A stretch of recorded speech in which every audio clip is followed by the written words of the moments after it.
Adam Lerner, and welcome to this week's Friday Flickr photo critique. And this week we have a really interesting set from a photographer, Clayton Ulmer.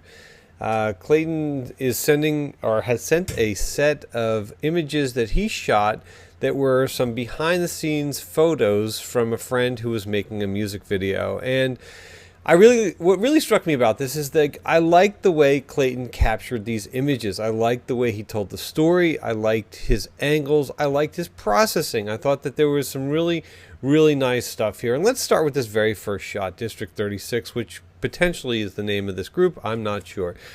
I really dig the eye contact that we got going on over here. I like the framing. It's like really nicely lined up with these speakers.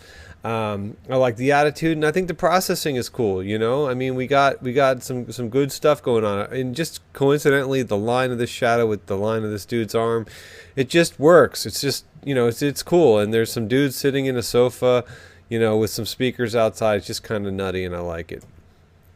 This is cool. This is these guys' kicks.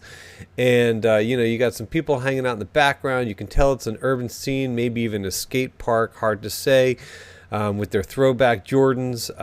I think that it's really important when you're shooting behind the scenes stuff to not just be stuck in front of the action, to be able to walk around, to be able to capture details that help to inform whoever's looking at this, you know, the reader, the viewer, of some of what's, you know, behind the shoot. And this is really cool.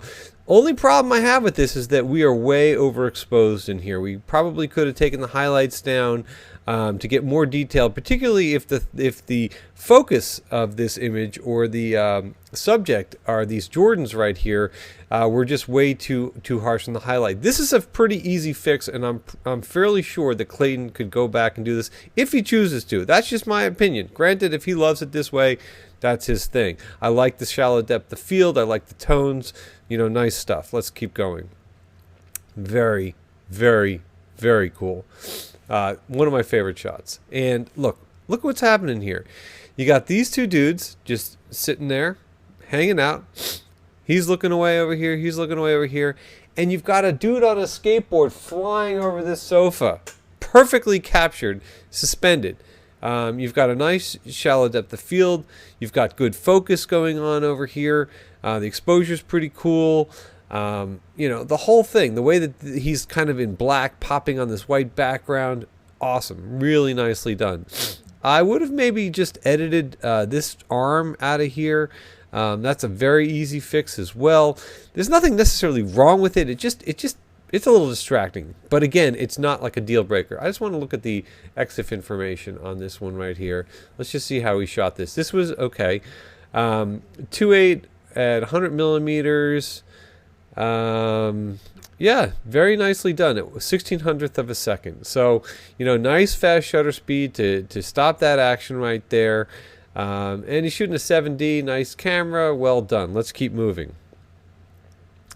Awesome. Great framing, really buttery background over here. You got some nice bokeh going on, but you know, we've got the subject like perfectly framed over here. He's like tweaking the knobs. You can actually see his hand moving.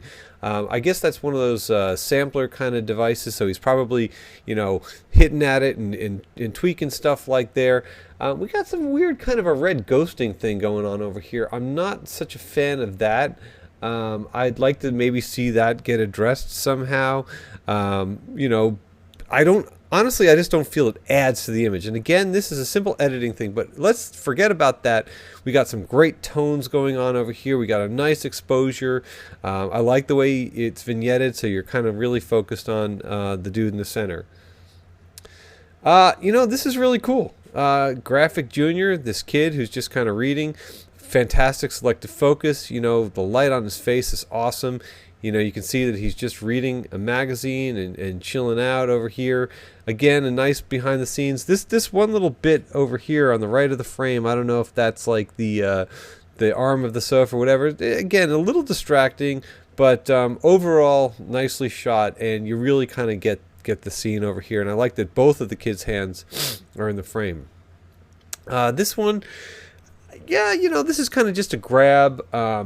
not hugely a fan of it. It's a little bit tilted to the left, a little overexposed for my taste over here. I mean, obviously it was a very bright day, and somebody took their shades off and put them over here. This little bit, I don't know what that is over there. I think this is just not as strong. This one to me doesn't really feel as strong in the set. Yeah, this one's kind of cool. Shooting through something.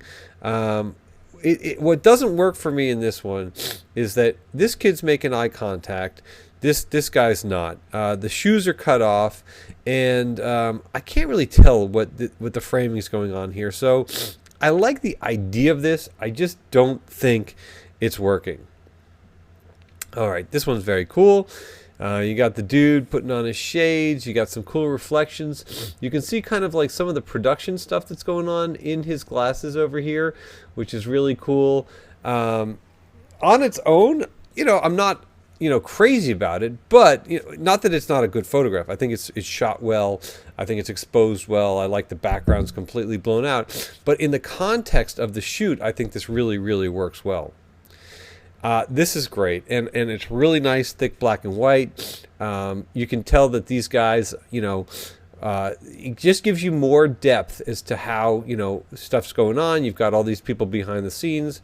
You can see the lighting that's going on over here. I would have gotten a little bit closer if I could, or maybe just cropped out this lower portion of the frame. This piece definitely I would have gotten out of there, but this negative space over here doesn't really do much. I probably would have actually just brought the whole thing in and just kind of closed it down a little bit more on this action over here, maybe cropped it up to these two people. And again, that's just me, I mean, there's nothing wrong with the image. It's nice in the context of the shoot overall. The exposure's really, really solid, nice thick black and white.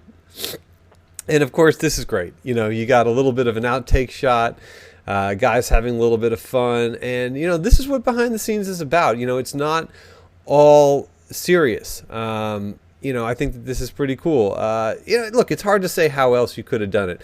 If you didn't necessarily know that this was a camera rig, it might be a little bit confusing. Maybe you'd want to see either a little bit more or a little bit less of this, but at the same time, it's a good shot and it works in the context. And I think the toning's kind of cool. I think you maybe could have done a little bit more selective focus, because we've got like a really, we've got all this kind of stuff back here, which is not that compelling. This chair with the stuff stuck on it and whatever, but it's still kind of cool that it's in the set. So Clayton, I want to thank you for this set. I'm really happy that you sent me a cohesive set of images that were shot from a project that you did. I think you did a really nice job capturing behind the scenes, telling the story.